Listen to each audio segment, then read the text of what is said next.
Hello and welcome to my YouTube channel Rakesh Samanta's English classes. আজকে আমরা voice চেঞ্জের যে ভিডিওটা সিরিজটা আমরা শুরু করেছিলাম, আজকে সেটারই তৃতীয় পার্ট। আজকে আমরা দেখব কোয়াসি প্যাসিভের ভয়েস চেঞ্জ। ওকে, প্রত্যেকের মধ্যেই কোয়াসি প্যাসিভটা নিয়ে একটা সন্দেহ থাকে, খুব সহজে আমরা শিখবো। চলো শুরু করা যাক। কোয়াসি প্যাসিভের ভয়েস চেঞ্জ মেনলি দুটো টাইপের হয়। কি বললাম? দুটো টাইপেরই আমরা আজকে শিখবো। টাইপ ওয়ান কি? দেখো, তোমরাও খাতা পেন নিয়ে লিখতে শুরু করো। টাইপ ওয়ান কি? With a subject complement. With a subject complement. দেখো, যারা ভয়েস চেঞ্জ এই ভিডিওটা প্রথম দেখছো তাদের অসুবিধা হতে পারে। তোমরা আমার চ্যানেলেই এর আগের যে ভয়েস চেঞ্জের ওপর ভিডিওগুলো করা আছে, ক্লাসগুলো করা আছে, আগে সেই ক্লাসগুলো দেখো, তবে তোমাদের ভয়েস চেঞ্জের বেসিকটা ক্লিয়ার হবে। বেসিক ক্লিয়ার হলে তবেই এটা করতে পারবে, বোঝা গেল? আগে সেইগুলো দেখে নেবে, আর যারা দেখা আছে তারা অবশ্যই এটা দেখো। তো ফার্স্ট টাইপ আমাদের যেটা আছে, উইথ এ সাবজেক্ট কমপ্লিমেন্ট। খুব সহজে করা যায়, কিন্তু আমরা আগে একটা স্ট্রাকচার দেখে নেব, কি স্ট্রাকচারে আমাদের উত্তরগুলো করা হয়, তারপর আমরা চেঞ্জেস গুলো আসছি। তাহলে কাইন্ডলি একটু তোমরা লিখে নাও, subject plus be verb plus adjective plus when কথাটা লিখতে হবে, প্লাস প্রোনাউন লিখতে হবে, প্রোনাউন ইট অথবা দে লিখতে হয়, প্লাস আবার বি ভার্ব প্লাস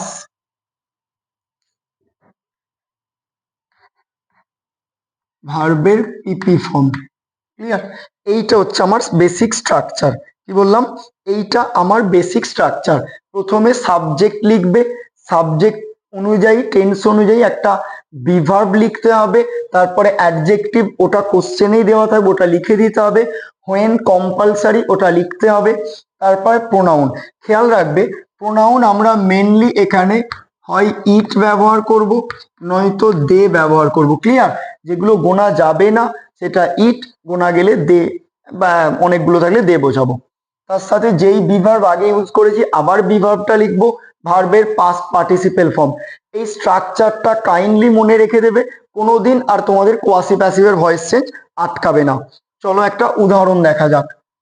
ধরো একদম সহজে আমরা যদি উদাহরণটা দেখি, honey tastes sweet. Honey taste sweet, এখানে আমরা কি কি পেয়েছি একটু কাইন্ডলি দেখো। হানি কথাটা কি? এটা আমার সাবজেক্ট, টেস্ট এটা আমার ভার্ব, সুইট এটা আমার অ্যাডজেক্টিভ। দেখো, আমি আমার কোশ্চেন থেকে কি কি পেয়েছি আগে সেটা দেখতে হবে। সাবজেক্ট ভার্ব অ্যাডজেক্টিভ পেয়েছি, এবার আমি দেখবো আমার স্ট্রাকচার, উত্তর কিভাবে করতে হয়। প্রথমে সাবজেক্ট লিখতে হবে, তাহলে আমি লিখে দিলাম হানি। তারপরে বলেছে বি ভার্ব। দেখো বাক্যটা কোন টেন্স আছে, কোয়াসি প্যাসিভের মেনলি প্রেজেন্টেই থাকে। প্রেজেন্ট টেন্স হানির সাথে কি বি ভার্ব আসবে? অ্যাম, ইজ, আর কোনটা হবে? ইজ। এক্স্যাক্ট, হানির সাথে ইজ হবে, হানি ইজ। তারপরে বলেছে অ্যাডজেক্টিভ, বাক্যের অ্যাডজেক্টিভ কি আছে? সুইট কথাটা, তাহলে হানি ইজ সুইট। তারপরে বলেছি কম্পালসারি হোয়েনটা লিখতেই হবে, তাহলে হানি ইজ সুইট হোয়েন। তারপরে প্রোনাউন ইট অথবা দে। বলো সাবজেক্টের বদলে প্রোনাউন তো ইউজ করতে হয় নাউনের পরিবর্তে, তাহলে হানির সাথে কি হবে? ইট না দে? নিশ্চয়ই ইট হবে, হানিকে গোনা যায় না মধুকে, তাহলে ইট। হোয়েন ইট, আবার বিভার্ব, যেই বিভার্ব আছে ইজ, হোয়েন ইট ইজ। তারপরে কি হবে? ভার্বের পিপি ফর্ম। দেখো ভার্বের পিপি ফর্ম, ভার্ব এখানে কি আছে? টেস্ট, তাহলে টেস্টের থার্ড ফর্ম কি হবে?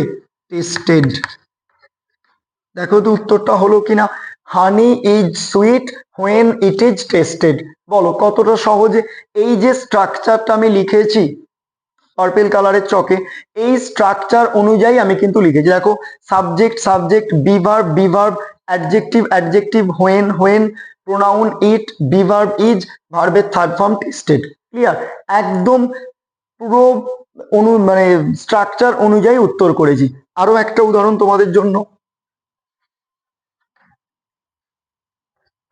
ধরো এরকম আছে, the book reads well, the book reads well. এখানে আমরা কি কি পাচ্ছি দেখি। দ্য বুক এটা আমার সাবজেক্ট, রিডস এটা আমার ভার্ব, ওয়েল এটাই আমার এখানে পাচ্ছি অ্যাডজেক্টিভ।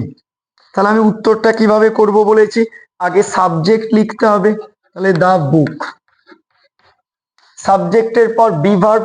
দেখো বাক্যটা প্রেজেন্টেই আছে, প্রেজেন্ট টেন্সের বিভার্ব কি কি হয়, অ্যাম, ইজ, আর। দ্য বুকের সাথে ইজ হবে, দ্য বুকটা সিঙ্গুলার সাবজেক্ট, তাহলে দ্য বুক ইজ। অ্যাডজেক্টিভ আছে ওয়েল, তাহলে দ্য বুক ইজ ওয়েল, হোয়েনটা কম্পালসারি বসবে, হোয়েন। প্রোনাউন, দ্য বুকের বদলে প্রোনাউন আমরা ইট ইউজ করবো, এটা অবজেক্ট, তাহলে হোয়েন ইট ইজ, কারণ বুকটা একটা অবজেক্ট মানে কি বলবো বস্তু, তাই ইট হলো। আবার ইজ বিভার বসে গেল, হোয়েন ইট ইজ। রিডস এর থার্ড ফর্ম কি, রিড, রেড, রেড, তাহলে when it is red. Clear? তাহলে দেখো এটাও, the book reads well, the book is well, when it is red. কত সহজে গ্রামার শিখছি আমরা, একদম মজার ছলে সহজে শিখবো। আরো একটা উদাহরণ দেখো, the iron feels smooth, the iron feels smooth, এটার আমরা কি কি পাচ্ছি একটু দেখে নিই। the iron subject, feels verb, smooth আমার পাচ্ছি অ্যাডজেক্টিভ, তাই না? এটাই তো আমার দরকার, কোয়াসি প্যাসিভের ভয়েস চেঞ্জ করতে গেলে এগুলো আমার দরকার। তাহলে আমার উত্তরটা কি হয়ে যাবে, the iron সাবজেক্ট বসে গেল, ভার্বটা বাক্যটা প্রেজেন্টে আছে, তাহলে প্রেজেন্টের বিভাব হয় am, is, are, the iron is. তারপরে কি adjective, the iron is smooth. তারপরে হোয়েন কম্পালসারি বসবে বলেছি, তাহলে হোয়েন, আয়রনের পরিবর্তে pronoun it, when it is, ইটের সাথে ইজ। আর ফিলের থার্ড ফর্ম কি, ফিল থেকে ফেল্ট, একদম when it is felt.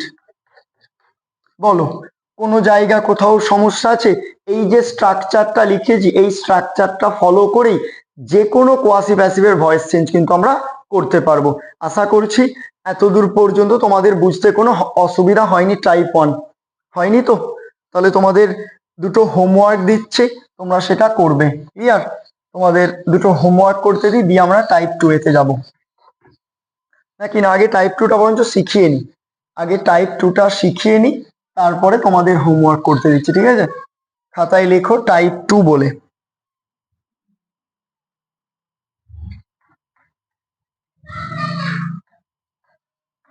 Type 2, type 2টা কি, উইদাউট এ সাবজেক্ট কমপ্লিমেন্ট, আগেরটা ছিল with a subject complement, type 2টা কি, উইদাউট এ সাবজেক্ট কমপ্লিমেন্ট। এটার কিরকম দেখো, এটারও আমরা স্ট্রাকচারটাকে লিখে নাও ছোট্ট করে, স্ট্রাকচার মনে রাখবো আমরা, এটাই আমাদের রুল মনে রাখতে হবে। সাবজেক্ট প্লাস বিভার্ব, কোশ্চেনেই সাবজেক্ট বিভার্ব, তোমার যে ভয়েস মানে কোশ্চেনটা দেওয়া থাকবে তাতেই তুমি সাবজেক্ট বিভার্ব পেয়ে যাবে, সেটাই লিখে দেবে। শুধু তার সাথে বিইআইএনজি, বিইং কথাটা অ্যাড করবে, আর ভার্বের পিপি ফর্মটা ইউজ করবে। ভার্বের পিপি ফর্ম মানে পাস্ট পার্টিসিপেল ফর্ম, ভার্বের থার্ড ফর্ম, 5টা ফর্ম হয়, থার্ড ফর্ম ওটা। তাহলে সাবজেক্ট বিভার্ব যা আছে কোশ্চেনে সেটাই লিখে দেবে, বিইং কথাটা অ্যাড করবে, ভার্বের থার্ড ফর্ম লিখবে, একদম সহজ। উদাহরণ দেখো,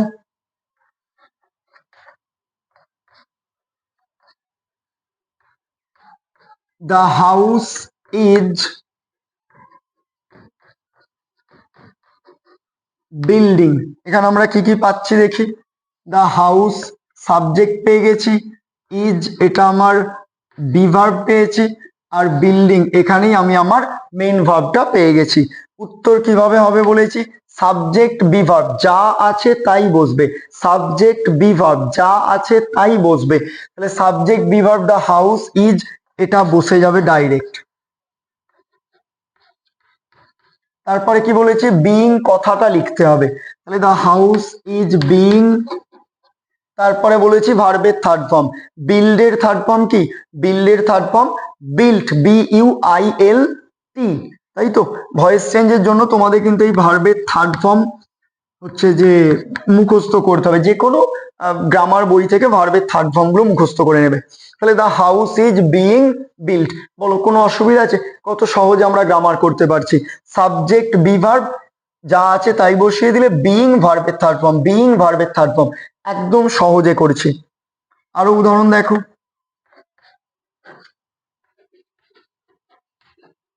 the drums are beating, the drums are beating, এখানে আমরা কি কি পাচ্ছি, দ্য ড্রামস সাবজেক্ট পাচ্ছি, আর বিভার্ব পাচ্ছি, বিটিং মেন ভার্ব পাচ্ছি। উত্তর আমার কি হবে, সাবজেক্ট ভার্ব যা আছে তাই, এখানে যা আর আছে আরই বসে যাবে। তাহলে দ্য ড্রামস আর, তারপরে কি বলেছে, বিইং বসবে, তাহলে দ্য ড্রামস আর বিইং। এবার বিটের থার্ড ফর্ম কি, বিট থেকে থার্ড ফর্মে বিটেন হয়, তাহলে ড্রামস আর বিইং বিটেন। বলো কি হচ্ছে, অসুবিধা আছে কি? কিচ্ছু, একদম সহজে তোমাদেরকে গ্রামার শেখাবো। সাবজেক্ট ভার্ব যা আছে সাবজেক্ট ভার্ব বসিয়ে দিলাম, বিইং বসাবো, ভার্বের থার্ড ফর্ম, কত সুন্দর উত্তর হবে। আরো একটা উদাহরণ দেখি, the cow is milking, the cow is milking. দেখো কি কি পাচ্ছি আমরা, দ্য কাউ সাবজেক্ট পেয়েছি, ইজটা আমার বিভার্ব আছে, মিল্কিংটা আমার মেন ভার্ব আছে, এখানে আমার মিল্ক। তাহলে এখান থেকে আমরা কি পাবো, আগেই বলেছি সাবজেক্ট আর বিভার্ব যা আছে তাই বসিয়ে দিতে, তাই তো। তাহলে সাবজেক্ট আর বিভার্ব বসিয়ে দাও, দ্য কাউ ইজ, তারপরে বলেছি বিইং বসবে, দ্য কাউ ইজ বিইং, মিল্কের থার্ড ফর্ম মিল্কড। বলো কিচ্ছু কঠিন মনে হচ্ছে গ্রামার গুলো? একদম হাতে ধরে ধরে তোমাদের গ্রামার শেখাবো বলেছি, তাই করাবো, শুধু একটু টাইম দাও। এই প্রথম প্রথম ভিডিও পোস্ট করছি, গেলে তোমরা চ্যানেলটা ফলো করলে বুঝতে পারো, তোমাদের অন্য কোথাও গ্রামার শিখতে হবে না, এখানে প্রত্যেকটা গ্রামারকে আমি ধরে ধরে শেখাবো। বলো আর কোথাও কোয়াসি প্যাসিভের আর কোনোদিন ভুলবে তোমরা? হয়তো আমি একটু তাড়াতাড়ি বলে ফেলেছি, বাট সেটা তোমরা পজ করে করে একটু দেখে নিও। কিন্তু কোয়াসি প্যাসিভের এই যে দুটো টাইপ, এখান থেকে পরীক্ষায় কিন্তু বিভিন্ন পরীক্ষায় কোশ্চেন আসে। আশা করছি এই ভিডিওটা দেখার পর তোমাদের এই ধরনের ভয়েস চেঞ্জ কিন্তু আর আটকাবে না। আমি এর পরবর্তীতে অবজেক্ট কমপ্লিমেন্টের ভয়েস চেঞ্জ এবং আরো যে কিছু মিসলেনিয়াস ভয়েস চেঞ্জ আছে সেইটা নিয়ে একটা ভিডিও বানাবো। তারপর আমরা আবার গ্রামার থেকে না, ইন্টারোগেটিভের ভয়েস চেঞ্জটা বাকি আছে। তারপর আমরা আবার ন্যারেশন চেঞ্জে চলে যাব, ডিগ্রি চেঞ্জে যাব, জয়নিং এ যাব, ট্রান্সফরমেশন, অ্যাফার্মেটিভ, নেগেটিভ, যত টাইপের গ্রামার আছে আমরা কিন্তু এই চ্যানেলে করব। প্লাস ক্লাস 5 to 12, 5 থেকে 12 পর্যন্ত ইংলিশের সাবজেক্ট ওয়াইজ একদম চ্যাপ্টার ধরে ধরে বাংলা মানেও আমি এই চ্যানেলে আপলোড করতে থাকবো। ক্লিয়ার? তো আজকের মতো এই পর্যন্তই, আশা করছি তোমাদের অসুবিধা হবে না কোয়াসি প্যাসিভে। আচ্ছা হোমওয়ার্ক দেবো বলেছিলাম, ঠিক। এগুলো লিখে নেওয়ার পর দুটো হোমওয়ার্ক করতে দিচ্ছি, তাহলে তোমরা বাড়ি করে কমেন্টে জানাবে উত্তরগুলো। লেখো, the stone feels rough.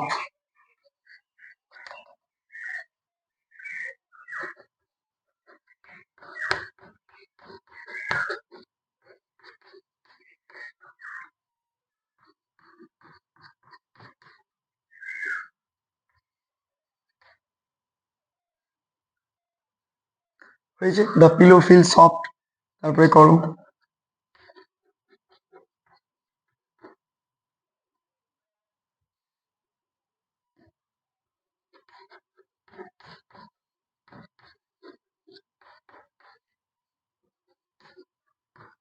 The building is building.